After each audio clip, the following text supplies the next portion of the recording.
Menyebar lagu tak isi getutu hadat muda, menyebar dakwah nepoh berakah nepegahaba. Assalamualaikum warahmatullahi wabarakatuh.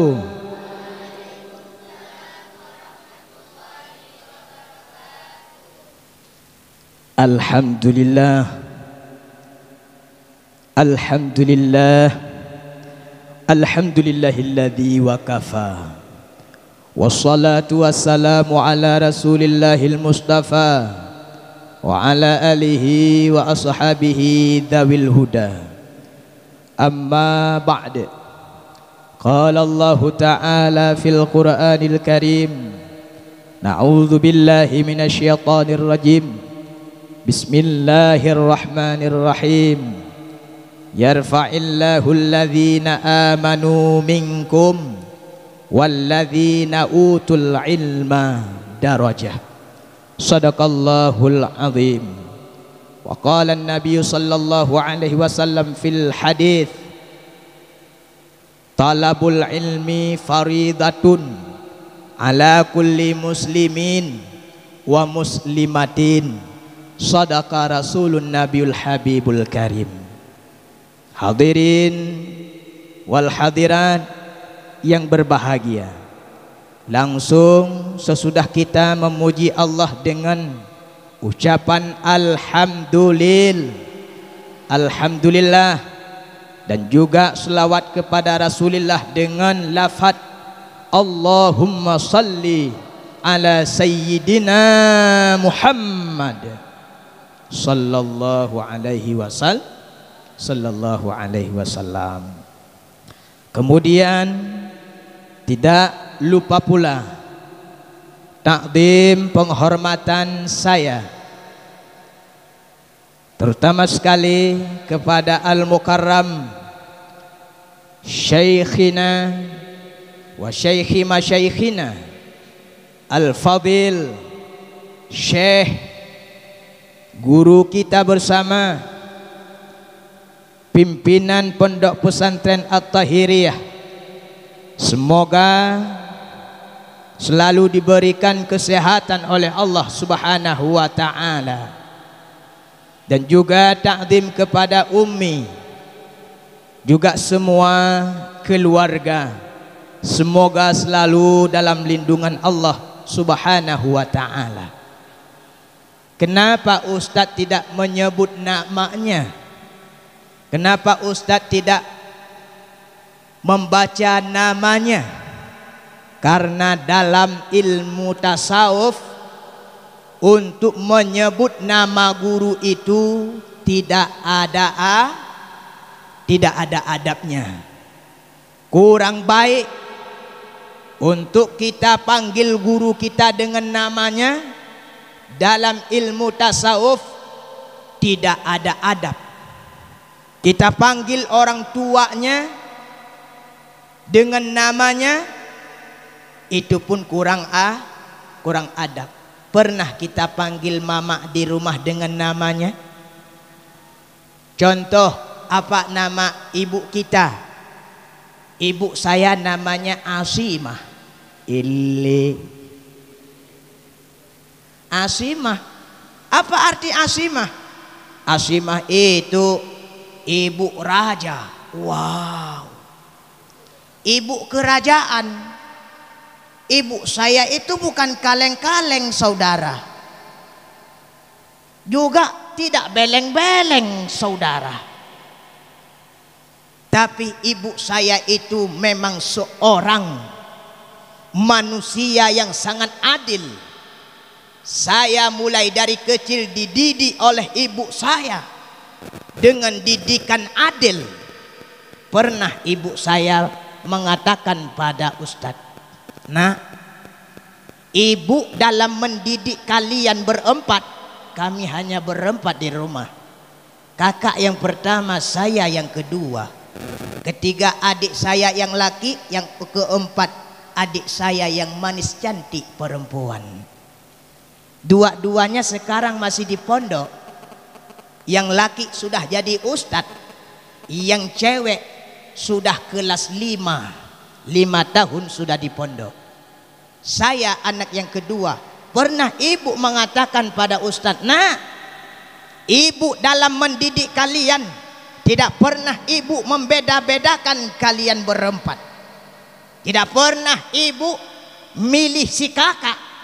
Tidak pernah ibu lebih perhatian kepada si abang, kurang perhatian ibu untuk si adik. Tidak, wahai anakku. Akan tetapi ibu tetap menjadi seorang ibu yang adil. Kenapa? Karena ibu sangat takut nanti di saat yaumil qiyamah, di akhirat nanti ibu dihisab Allah. Katanya ibu di rumah, ibu sangat takut dihisab Allah bila ibu tidak adil dalam mendidik kami sebagai anak. Maka Ustadz sampai hari ini mengambil hikmah daripada karakter ibu saya itu. Di mana-mana saya praktek semuanya. Ustadz tidak pernah membedakan itu anak orang kaya. Ustadz tidak pernah membedakan yang cantik. Ustadz tidak pernah membedakan yang miskin. Semua ustadz dalam mendidik anak-anak itu pertama dengan penuh kasih sayang. Dan yang kedua, ustadz selalu berusaha menjadi seorang yang mendidik anak-anak muridnya itu dengan penuh kecintaan. Alhamdulillah, sekarang murid-murid ustadz itu sebahagian sudah ada yang mendirikan pondok. Salah satunya di Padang. Di Padang 2 anak murid saya ada di Padang. Di Palembang ada seorang anak murid saya yang dirikan pondok pesantren. Di Jambi ada seorang anak murid saya yang dirikan pesantren. Di Duri, di situ ada guru saya. Alhamdulillah, ada anak-anak murid ustadz sekarang sudah mendirikan pondok pesantren. Mereka telah berhasil berkah, keberkahan daripada ibu-ibu, doa-doa ibu mereka, dengan keberkahan daripada doa-doa guru-guru mereka, sehingga hari ini mereka tampil di mana-mana, bahkan sanggup mendirikan pondok pesantren. Insya Allah juga kita yang ada di At-Tahiriyah ini menjadi calon-calon ulama. Allahu Akbar. Yang keras lah. Masa Allahu Akbar.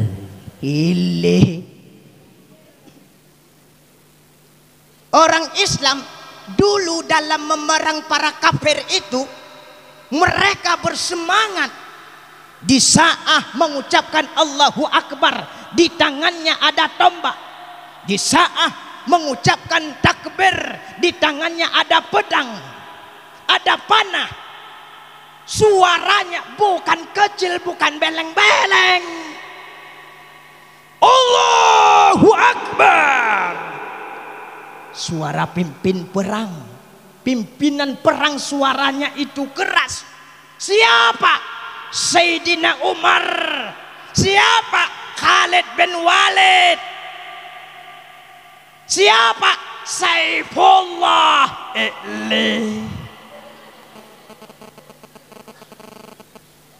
Pejuang-pejuang Islam harus semangat. Tidak boleh beleng-beleng. Tahu beleng-beleng apa? Tahu beleng-beleng apa? Beleng itu tak jelas. Beleng itu tak jelas. Itu kenapa? Kenapa? Masyru' ya? Masuk jin. Bukan masuk jin. Ya, kita akan bercerita ya.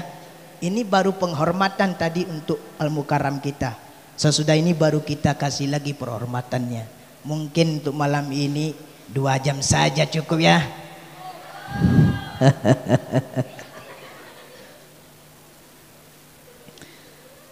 Ada sebuah cerita dalam kitab Sirajut Talibin jilid 2. Di sana dijelaskan ngantuk itu pengaruhnya ada 2. Semalam baru saya selesai menceritakan di dalam kelas untuk anak-anak saya di kelas itu. Pengaruh daripada ngantuk itu ada 2, dan ngantuk itu pun ada 2 macam, tidak ada 3-nya di antara 2 itu. Tidak ada yang ketiga. Ada ngantuk yang namanya ngantuk sesudah tertidur. Sesudah tidur bangun, tidur lagi. Ada juga tertidur di dalam jaga. Dia sehat-sehat saja, dia masih di alam jaga, alam sadar. Tapi ada juga yang tertidur. Contoh tertidur seperti ini. Di dalam majelis kok tidur. Lagi wirid tidur. Lagi baca sama dia tahlil di tempat orang meninggal, tidur. Pertama semangatnya luar biasa, karena jadwal tahlilannya itu di rumah orang kaya, keingatnya itu, amplopnya ini tebal, tebal ini.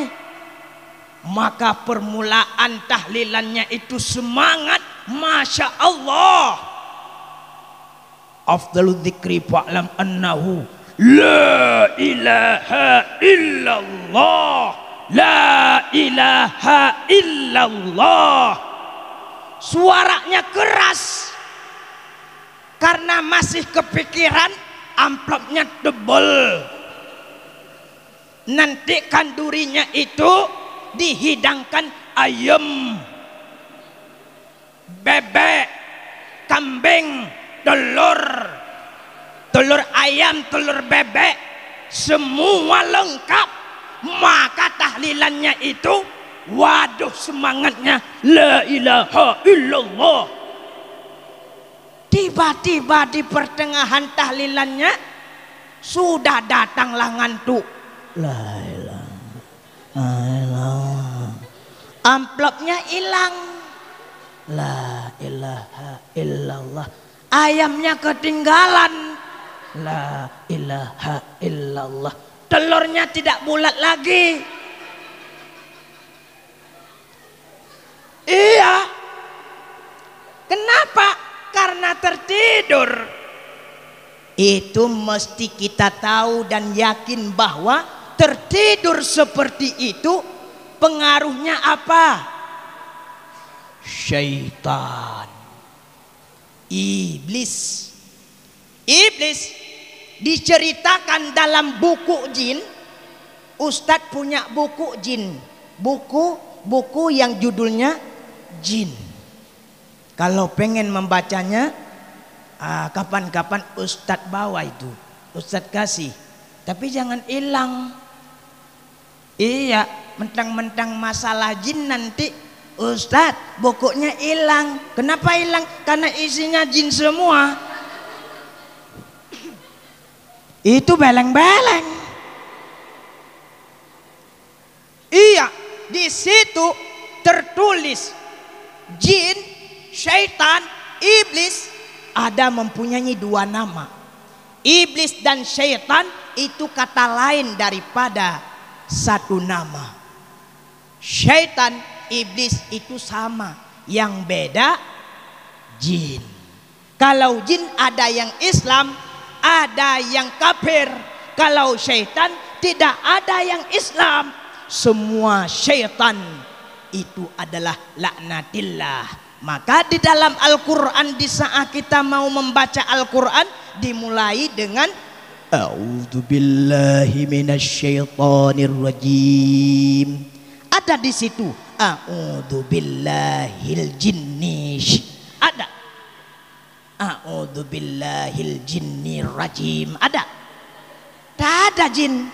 Karena jin ada yang Islam. Yang tak ada Islam itu syaitan. Syaitan tak ada yang baik. Syaitan itu semua jahat. Syaitan itu laknatillah, dilaknat oleh Allah. Yang membuat kita ketiduran itu adalah syaitan.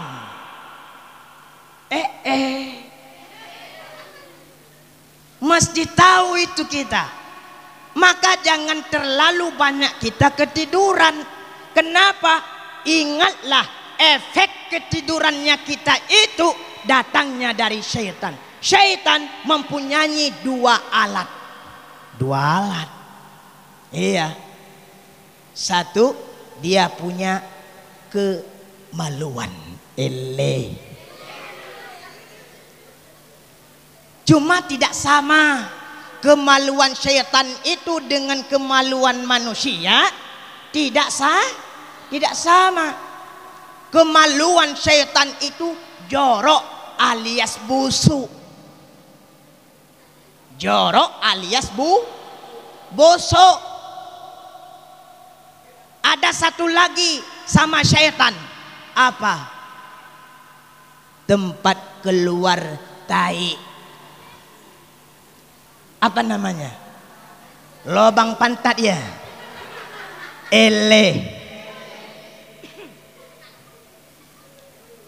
Dua-dua punya syaitan itu baunya Masya Allah bahaya. Kenapa bahaya? Sehingga efek daripada baunya itu pikiran kita jadi blong. Iya, pikiran kita itu kosong, hati kita itu jadi keras, mental kita hilang. Kenapa? Semua itu karena sering cium dua-duanya itu. Di saat weret cium bau itu. La ilaha illallah.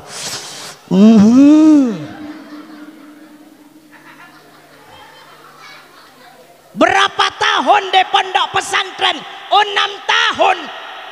Selama 6 tahun selalu cium bau itunya syaitan.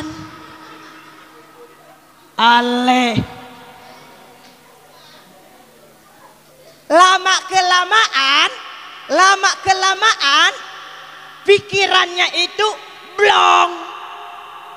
Di saat kita bilang A, dia keingat Z. Di saat kita bilang alif, nampak pada matanya itu kereta. Di saat kita tulis O, nampak di pikirannya itu telur ayam. Iya, ini benar. Coba lihat di dalam kitab Sirajut Talibin jilid 2 itu, tebal kitabnya segini, 1 jilid. Iya, barisnya ndak ada. Pengen jadi baca kitab, pengen jadi ahli kitab, pengen jadi ulama, pengen jadi istri ulama.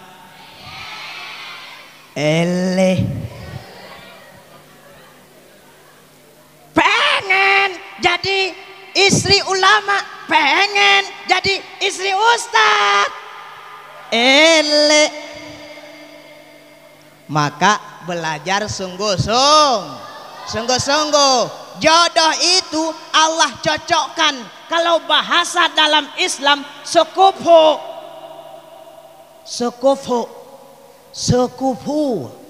kecocokan.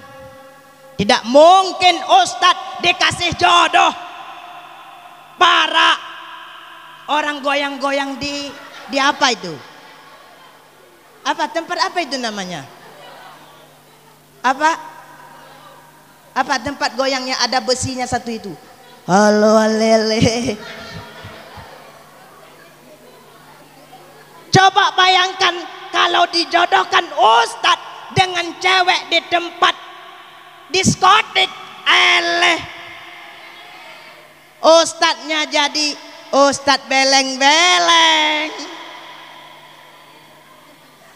Ustadznya itu setiap hari, setiap malam ikut goyang.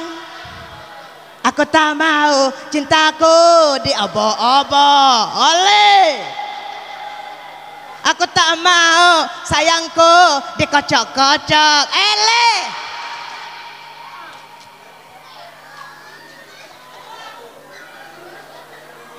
Tak mungkin kan? Tak mungkin ustadz dikasih jodoh para yang goyang di kos, di apa itu? Di tempat-tempat maksiat. Kalau bahasa kasarnya lonte, astagfirullah.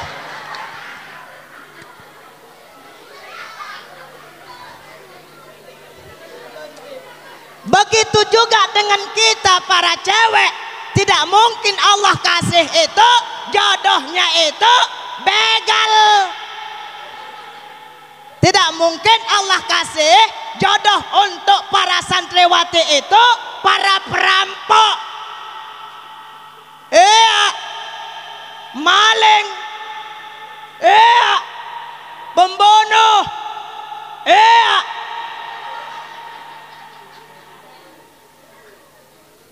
coba kalau dikasih jodohnya pencopet, ya kan? Setiap hari di rumahnya kita itu hilang semua. Dompet hilang, nasi hilang, ikan hilang. Akhir-akhirnya hatinya pun hilang. Iya, hatinya hilang. Jumpalah sama yang lain.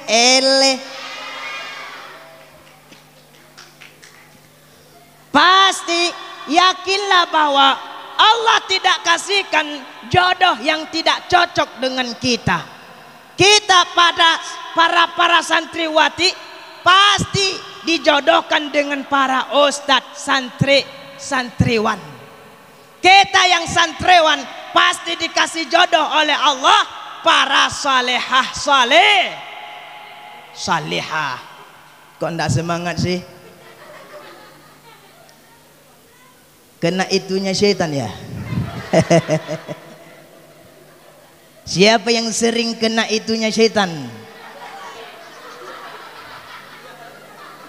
Antara dua, ada kenanya kemaluan, ada kenanya lubang pantat syaitan.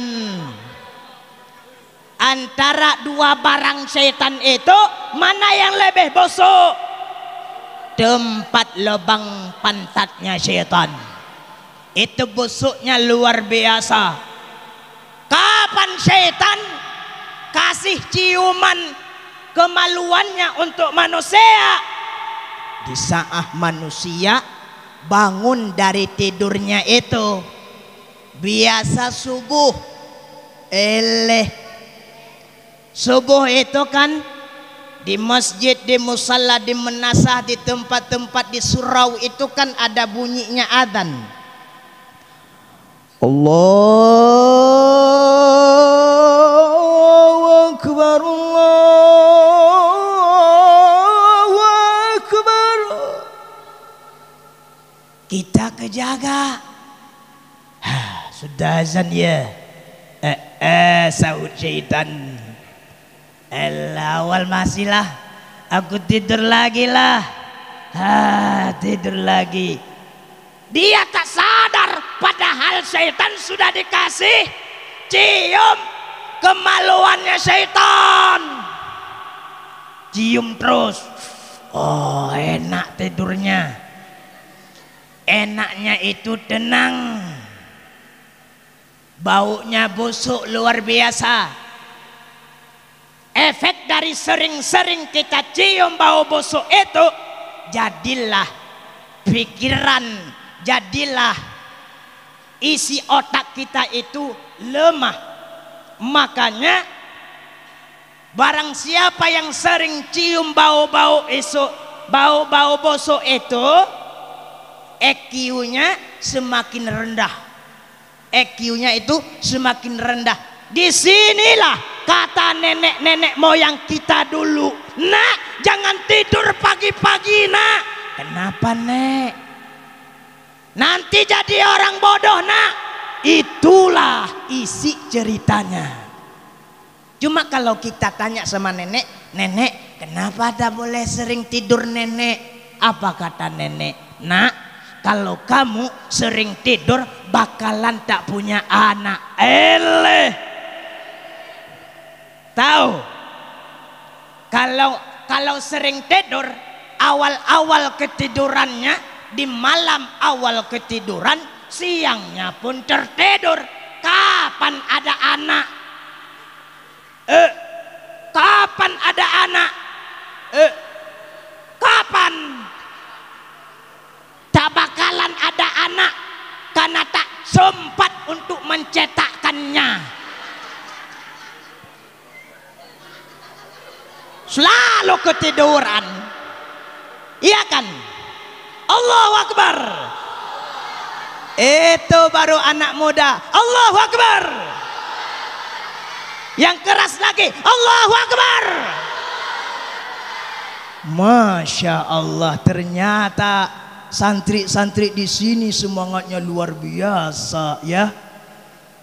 Insya Allah. Insya Allah. Sudah. Yang kedua, kena ciuman lubang pantat syaitan. Kapan itu? Di saat dalam majlis ada ketiduran. Kita masih kejaga.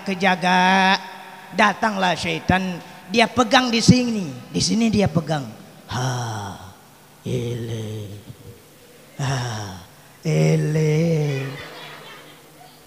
Akhirnya dikasihlah cium lubang pantatnya. Lubang pantatnya.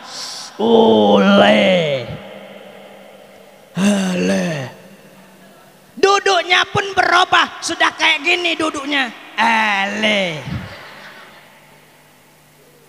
Nanti ganti gaya lagi. Air liurnya sudah 1 kilo. Kalau seandainya air liur walet sungguh mahal. Kalau air liur ini bukan mahal tapi bahaya. Baunya itu luar biasa. Kalau tumpah di bantal sungguh jadi peta. Jadilah peta Aceh nanti. Kalau saya yang pulang ke Aceh ndak tahu jalannya lagi, bisa saya minta bantalnya nanti. Saya cari di mana rumah saya karena di sana banyak peta. Ini yang bahaya bukan di bantal, saudara. Di mana juga? Di musala sudah ada peta. Untuk apa? Beleng-beleng. Ya kan? Sudah jam berapa sekarang? Jam berapa sudah? 9:30 ya? Sudah ya? Belum? Ya enggak apa-apa juga. Karena yang capek itu bukanlah antum-antum. Yang capek itu saya lah ini. Antum apa urusan, tinggal duduknya saja. Sekali-kali ketiduran. Itu kena ciuman pantat syaitan. Pantat syaitan itu hitamnya kebangutan. Apalagi ada kurap-kurapnya lagi.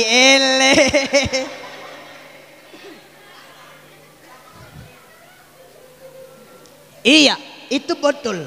Walaupun kita ngomong dengan cara ketawa-ketawa seperti ini, Tapi itulah hakikatnya. Apa efek daripada sering ketiduran?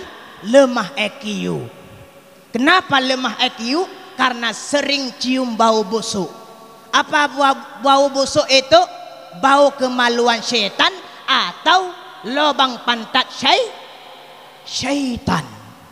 Akan tetapi coba kita lihat para penjual parfum, para penjual minyak wangi itu orangnya seger, iya kan? Orangnya ganteng, orangnya bersih, orangnya bau enak, semangatnya luar biasa. Kenapa? Karena dia sering cium bau enak, bau parfum. Ada Lorenzo the Boss, ada parfum baunya itu merek dan Hell, sampai malaikat subuh pun ada. Gak percaya? Datanglah ke tempat parfum itu, mintalah, Ustadz, Bang, Empok, coba kasih saya itu parfum yang baunya malaikat subuh. Untuk apa? Saya pakai parfum malaikat subuh itu biar saya kebangunnya awal. Kenapa awal? Datang selalulah malaikat subuh itu. Iya kan? Asal jangan kalian minta di saat ke tempat parfum itu, Bang, coba kasih parfum jam 12 malam. Iya, nanti malaikat bangunin juga jam 12 malam. Mau kemana kita? Ya kan? Itulah kira-kira para talib dan talibah yang dirahmati Allah subhanahu wa ta'ala. Takdim penghormatan saya ke selanjutnya ini masih penghormatan. Gimana ini ceramah? Ceramah modern. Sudah. Kemudian penghormatan takdim saya kepada seluruh para dewan guru, guru-guru kita semua, para ustadz dan ustazah yang dirahmati Allah. Semoga ustadz guru-guru kita selalu diberikan Allah kesehatan. Seperti ustazah siapa tadi? Ruqiyah ya. Ustazah Ruqiyah lagi sakit, mudah-mudahan diberikan kesembuhan oleh Allah. Juga ustadz kita, Ustadz Maulidul juga lagi kurang sehat. Coba kita lihat, itu kan nampak sudah tambah kurus ya kan. Maka coba kita doakan sama-sama Ustadz Khalil juga yang ganteng itu, Ustadz Yusuf juga kan. Tak kalanya gantengnya itu luar biasa maksudnya. Tapi tak kalahnya dengan Ustadz Saiful ya kan. Karena Ustadz Saiful bukan beleng-beleng. Tidak. Manusia ini sebenarnya semua sama. Gantung tak gantung, cantik tak cantik, hitam, putih, kuning, apa lagi? Ada kulitnya putih langsat. Ada juga kulitnya itu hitam, apa itu namanya? Hitam arang. Ustadz entah di mana ini posisinya, entah hitam arang. Itu semua sama, yang beda adalah di hati. Beda manusia itu di hati. Maka kita sering untuk selalu perbaiki hati. Kata ulama sufi,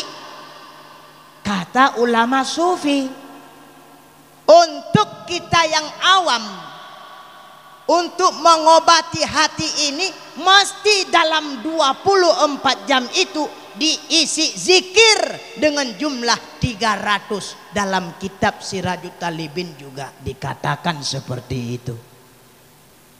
Untuk kita yang awam mesti di setiap hari itu diisi zikir di hati ini untuk roh kita, makanan roh kita. Ada zikir 300 300 kali baru roh kita itu sehat walafiat. Sebagaimana jasmani kita itu selalu sehat. Kenapa sehat? Karena setiap hari diisi makanan. Kadang-kadang ada tempe, besoknya terong, besoknya lagi telur. Banyak pula makannya. Makanya jadi seorang sehat, selalu sehat, karena lengkap diisi makanan. Air pun diisi setiap hari. Semakin banyak air putih semakin sehat. Kenapa sehat? Karena diisi selalu untuk jasmani, untuk tubuh kita. Untuk rohani kita, adakah kita berikan setiap hari 300 zikir? Disinilah pertanyaannya, jawabannya pada diri kita masing-masing. Ustaz, saya kan zikir itu setiap hari bukan 300 Ustaz. Berapa juga? Ribuan Ustaz. Benar Ustaz. Saya waktu Isya itu zikirnya 500-an. Waktu subuh itu saya zikirnya itu ribuan. Di saat selesai salat Isya, salat Maghrib, salat Asar, salat Zuhur, semua lengkap. Setiap hari saya isi zikir ratusan. Jadi Ustadz, kenapa saya ini tidak ada perubahan Ustadz? Kan itu pertanyaannya. Persis seperti sekarang ini, banyak pertanyaan dalam masyarakat. Kenapa dalam Al-Quran dikatakan Allah, inna salata tanha anil fahsya'i wal munkar.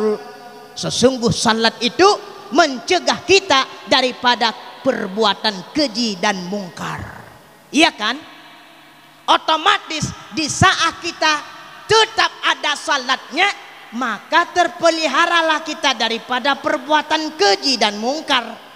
Sekarang pertanyaan di masyarakat, Ustadz, kenapa saya setiap hari tak pernah alpa salat, tapi kenapa kehidupan saya selalu susah Ustadz? Apa jawabannya? Coba engkau periksa dulu salatmu itu benar atau tidak. Coba engkau periksa dulu salatmu itu sah atau tidak. Begitu juga dengan zikir tadi. Kenapa saya selalu isi zikir, akan tetapi jiwa saya selalu rusak? Akan sudah dikasih airnya. Ini nampaknya jam 3 lah, nanti tutup. Mau jam 3? Ya udah enggak apa-apa, saya jam 10 tidur. Antum tinggallah di sini sampai jam 3. Alhamdulillah Ustaz, ini air apa ini? Air fruit ya. Maka untuk kesuksesan jiwa kita itu mesti diisi daripada 3. Diisi daripada 3 hal, ya. Jomblo itu bahaya atau tidak? Jomblo bahaya atau tidak? Jomblo bahaya atau tidak? Jomblo, siapa yang jomblo? Semua masih jomblo kan? Anggotnya itu benar banget. Jomblo daripada percintaan tak bahaya saudara. Jomblo daripada kasih sayang tak bahaya. Bahkan semakin kita terjun dalam percintaan, semakin rusaklah kesuksesan kita. Ya kan? Menjadi penghalang untuk menjadi sukses dikarenakan percintaan. Kenapa? Karena lagi-lagi belajar, lihat kitab, lihat buku, bukan buku yang nampak, tapi wajahnya dia yang nampak. Di saat kita lihat tasrif, di sana kita lihat nahu, di sana kita lihat fisika, nampaknya abang ganteng lah di situ. Mana sukses untuk dalam belajar kita? Maka percintaan itu bahaya. Jomblo daripada percintaan tidak bahaya. Jomblo itu tenang. Jomblo itu santai. Jomblo itu santai, bro. Iya, tak ada yang perlu disusahkan, karena tak ada yang di belakang. Semua perjalanan hidup ini kita sendiri yang menjalankan. Tak ada istilah percintaan, tak ada istilah kasih sayang dengan seseorang, ya kan? Kapan cinta itu datang? Di saat kita sukses. Oleh antri di belakang. Ini contohnya Ustadz Daud. Ustadz apa ya? Ustadz Herman ya? Ustadz Herman. Sekarang dia nampak di pesantren itu biasa-biasa saja. Tak ada pun yang jatuh cinta. Tapi lihatlah ke depan nanti, di saat Ustadz Herman tampil di panggung dakwah, saudara-saudara se-Islam dan seagama, coba kita dirikan salat 5 waktu. Turun dari panggung itu, antrian para cewek-cewek minta selfie. Ustaz, selfie dulu. Tidak apa-apa ya, selfie. Masuklah status WA, masuklah di Facebook, masuklah di YouTube, jadilah viral Ustadz Herman. Semua para cewek jatuh bangun aku. Semua para cewek jatuh bangun untuk Ustadz Herman. Juga begitu dengan Ustadz Ridho. Sekarang Ustadz Ridho tinggal di pondok pesantren At-Tahiriyah, kadang-kadang sering kena hukuman. Iya, kadang kena hukuman botakin kepala, ada hukuman cabut rumput. Saya dulu pernah juga kena hukuman. Pernah kena hukuman cabut rumput itu. Kenapa kena hukuman cabut rumput? Telat jamaah, lambat saya naik jamaah. Ya kenalah cabut rumput di depan kamar para guru-guru juga. Tapi sekarang para guru-guru saya itu nelpon, Ustaz Saiful, assalamualaikum. Waalaikumsalam guru. Gimana sehat Ustaz Saiful? Alhamdulillah guru. Kapan ya ada jadwal ke pondok pesantren saya? Dulu kena hukuman, dulu kena denda. Apa guru kita itu benci untuk kita? Apa guru kita itu marah untuk kita? Bukan, karena sayang.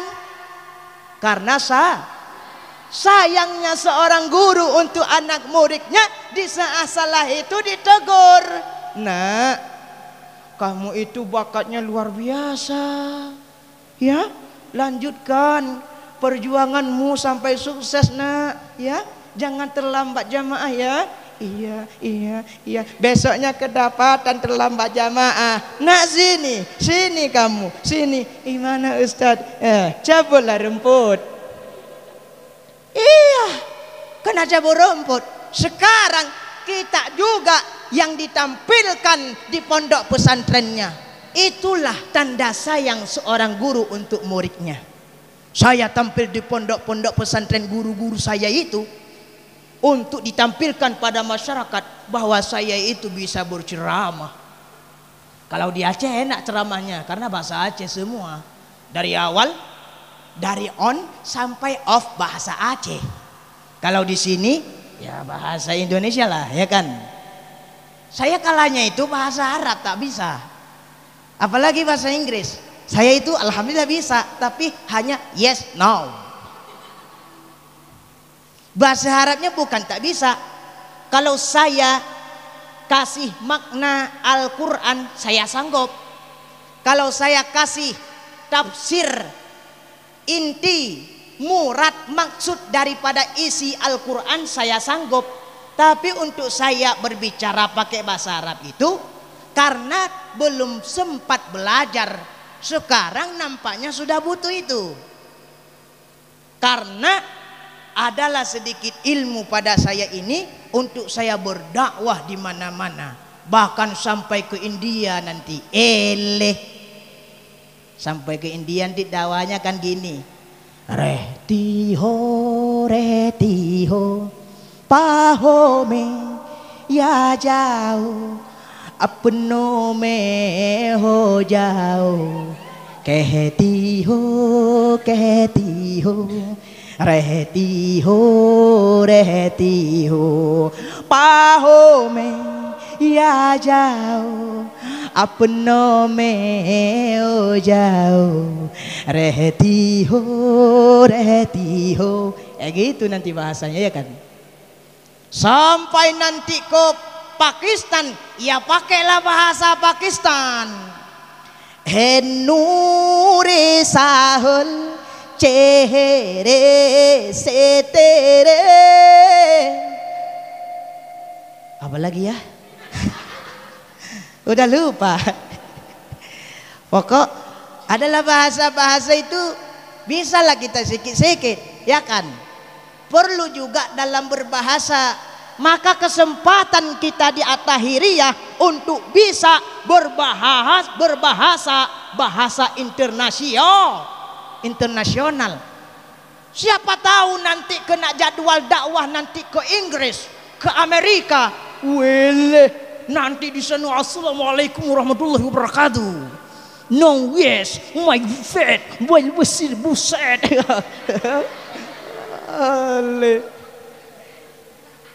Iya, orang Indonesia dakwahnya di Amerika, wah luar biasa, ya kan. Orang Indonesia kita di Riau kenal jadwal dakwahnya di Arab, di Makkah. Wallah, assalamualaikum warahmatullahi wabarakatuh. Antum wa anta ana. Huwa hum hiya huma hunna antum antunna ana nahnu. Ya kan? Karena itulah yang bisa kita hafal.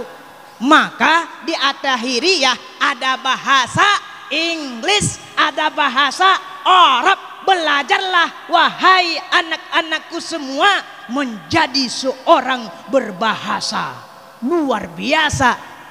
Di dalam dirinya sudah keisi ilmu kitab kuning.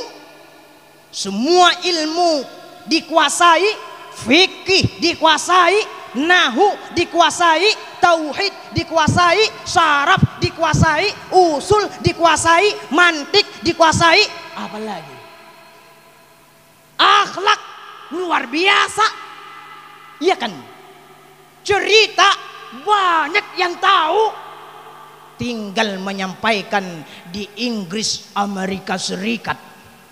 Bahkan bila perlu nanti berdakwahlah di Papua sana. Iya, bahasa Papua. Di Thailand juga. Di Thailand kena dakwah. Wai kap, fung hap, wai la mengking kap, mai syap walai bin pap, mir pam pam pap. Iya kan? Itu bahasa Thailand. Nanti kena dakwah di China. Wale. Iya lagi. Kena dakwah nanti di China. Bahasa China lah. Wai shung wai lai wai nai hala. Mai shung wai vari besi ai lai lai ya mai na. Wai hao. Mai kung fi dung fosi suai sha. Iya kan? Iya. Biarpun kita tidak bisa bahasa Cina, tapi bahasa Inggrisnya kita bisa. Yang menerjemahkan bahasa Inggrisnya ia orang Papua lah nanti di sana. Iya kan? Kita bilangnya pakai bahasa Inggris, ceramahnya pakai bahasa Arab. Yang terjemahkan ke bahasa daerah itu orangnya masing-masing. Tapi kita mempunyai keahlian dalam berbahasa internasional. Kalau bahasa daerah enggak apa-apa, tidak konyol biarpun kita tak bisa. Iya kan? Maka sungguh-sungguhlah belajar. Iya, ini ada waktu lagi sedikit ya. Ingatlah ya, semangat dalam belajar. Jomblo itu tidak apa-apa, tapi bahaya jomblo daripada 3 perkara. Jomblo daripada ilmu, jomblo daripada beramal ibadah, dan jomblo daripada akhlak. Ya, ingat ya, catat ya. Jomblo tidak bahaya, tapi jomblo daripada 3 perkara bahaya. Pertama jomblo, kedua jomblo, yang ketiga jomblo akhlak. Apalah kita mempunyai banyak-banyak ilmu tapi adabnya kurang.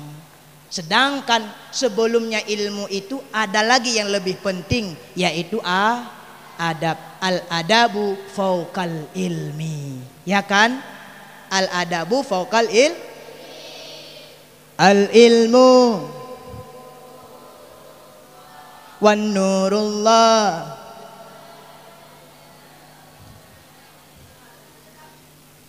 Al-ilmu nurullah wan nurullah la yuhda lil asi.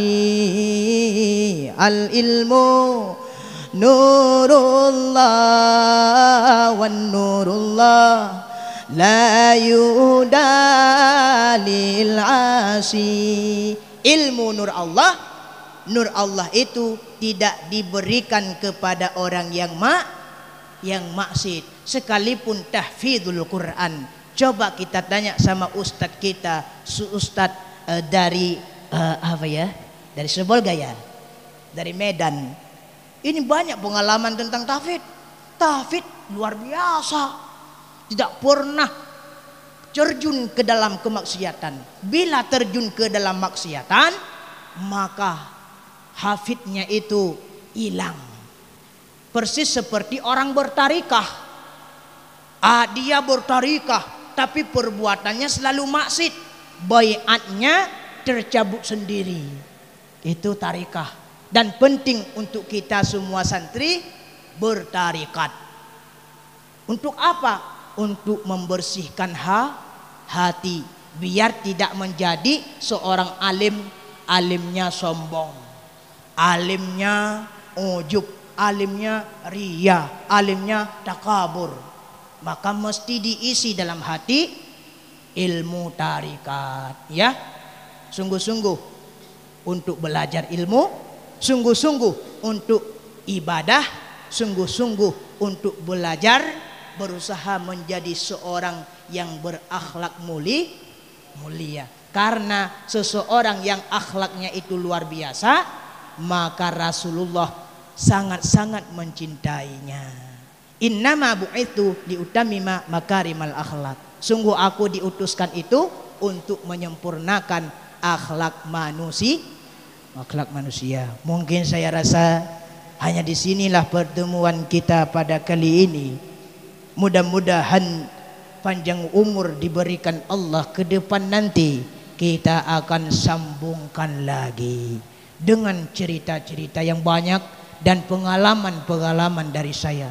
Mudah-mudahan kita semua selalu dalam lindungan Allah, selalu semangat dan selalu istiqamah. Allahumma anzilir rahmata wal maghfirata wan ni'mata wal barakata was sihhata was salamata was sakinata wal hidayata wat taufiqa wal ihsana alaina ya Allah. Amin ya rabbal alamin. Hanya sekian. Terima kasih atas segala perhatian. Mohon maaf atas segala kekurangan. Billahi taufiq wal hidayah. In asibtu faminallah wa in akhta'tu faminni wa minasyaitonir rajim. Wassalamualaikum warahmatullahi wabarakatuh.